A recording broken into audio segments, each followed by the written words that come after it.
So Kabayel destroys Knyba, but is Usyk next? So let's talk about the fight. And let's talk about the lead-up. There was pressure for Kabayel. What was that pressure? He had pressure not only to win, but to win well. So there was a lot of pressure.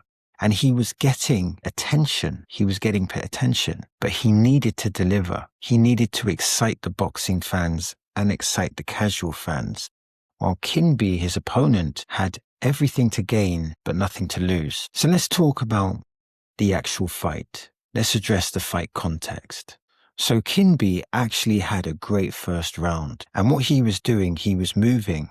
And he was moving to his right, which creates a nice angle for the right hand. And he was hitting Kabayel with overhand rights, or like right hooks and right uppercuts. And he was doing this over and over again in the first round. And actually, one of those right hooks, they actually cut Kabayel's left eye. Now, Kabayel, in fairness, was using his feet. He was using his feet to put Knyba under a lot of pressure. And Kabayel wasn't stepping back. So if you look at certain fighters, like, I don't know, like an Evander Holyfield or a Floyd Mayweather, sometimes they would do the step back to avoid punches. But Kabayel was staying in the pocket, which meant on one hand, he was susceptible to getting hit, but on the other hand, he was making Knyba work very, very hard. Also, from Kabayel, there was a limited use of his jab, and there wasn't much head movement at this point. So Knyba was walking him onto punches, using his jab, and got the cut. So after round one, I was thinking, okay, what's going to happen here? Because Knyba had a very, very positive beginning. Now in round two, Knyba kept jabbing, and because of the footwork from Kabayel, he was forced to work at a high work rate to try and keep Kabayel off. He was stepping to his right, which creates the angle for the right hand. That was something that Knyba was doing that was positive. But in the middle of the round, Kabayel seemed to be getting a bit of momentum. So he landed like a double left hook to the body. So that double left hook to the body started to come through, and he was starting to throw a short left hook and a big right hand. And it feels like the short left hook was really just a setup punch for the right hand. And he was getting some momentum with that. And also, Kabayel was starting to use some better defensive work, which was really essential because in round one, he was making Knyba work, but his defensive responsibilities were relatively quite poor. And that's kind of what caused the cut and got him to get hit with a lot of punches. It was quite clear at this point that Kabayel wasn't respecting the power of Knyba. He was just walking in. So Knyba wasn't able to get his respect, and he was unable to get the distance. Now in round three, I found that there was like a subtle change here, because in round two, Kabayel was trying to throw the right hand through the target through the short left hook. But now he was like using his jab like a paw, like just to set it up. And again, he was throwing the right hand through the target.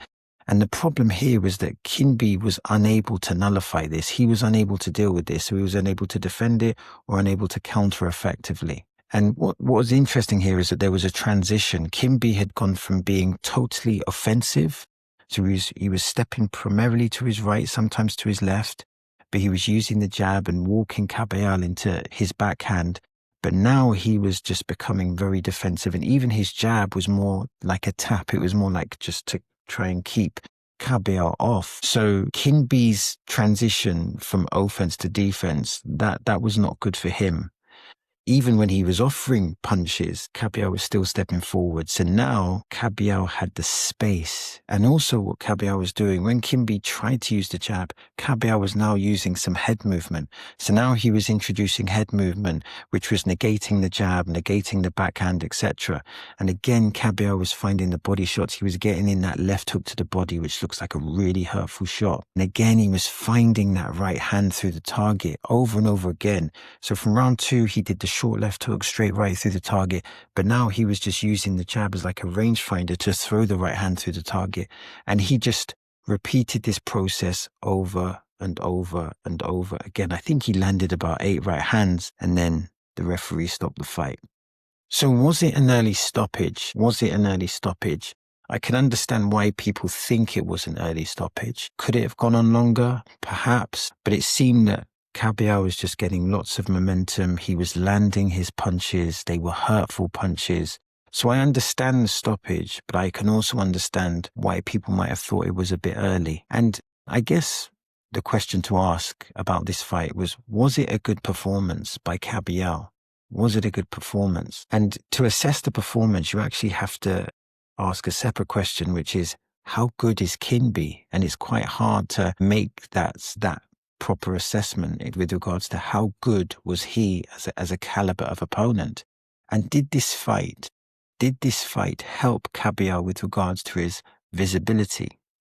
Now, the one thing I want to kind of point out is that the mistakes that Knyba made, because I think that one of the things that Knyba couldn't do, he didn't have the technical expertise to be able to handle Kabayel, so he could not control the distance. He could not capitalize on the cut. After round one, he was in a good position. He was landing his punches, and Kabayel had got that cut over the left eye, but he couldn't capitalize on the cut, and he did not negate target. He couldn't deal with that sequence of punches, and he couldn't deal with the body punches.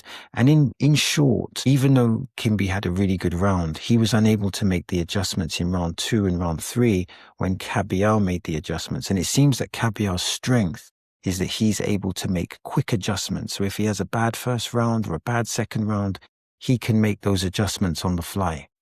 So from my perspective, I think the fight, it was good for marketing. It was good for marketing. Yes, there was some technical mistakes, particularly in round 1.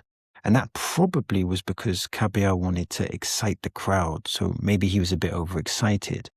But there was good front foot pressure. Man, he made Knyba work so hard. And I think that could be an effective strategy against elite opposition, but he would need to tighten up that defense. And he did make good adjustments in round 2 and 3 because he did have a bad round 1. If we talk about weaknesses, is he prone to cuts? Perhaps. If he was in with a more elite level fighter, they would have been able to capitalize on that. But I would say that from the fights that I've seen, and again from the fight yesterday, Kabayel has a really good chin.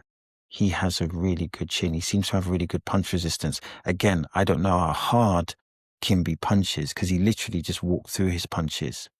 So it wasn't a bad performance, and I think it was a good performance for his visibility. However, I think some opponents will look at that fight, particularly round 1, and they might have some confidence with regards to facing Kabayel because based on round 1, he's there to be hit, but there's context, and context is important. But this fight definitely caused further visibility to the boxing public, and because it was an entertaining fight, it definitely piques curiosity.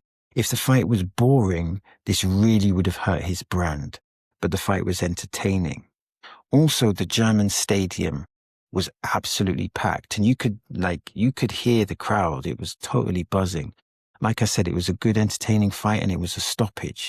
Boxing fans, casual fans, they like to see the stoppage. And Kabayel is an exciting fighter, and that's important for marketing. He's an exciting fighter and a genuine threat to the champion. I would say if he keeps building the brand, keeps winning, he will attract the big fights. And like I said, the atmosphere in the ring, it just seemed like such a big atmosphere. And I guess in conclusion, we can say that this is good for Kabayel and it is good for boxing in Germany.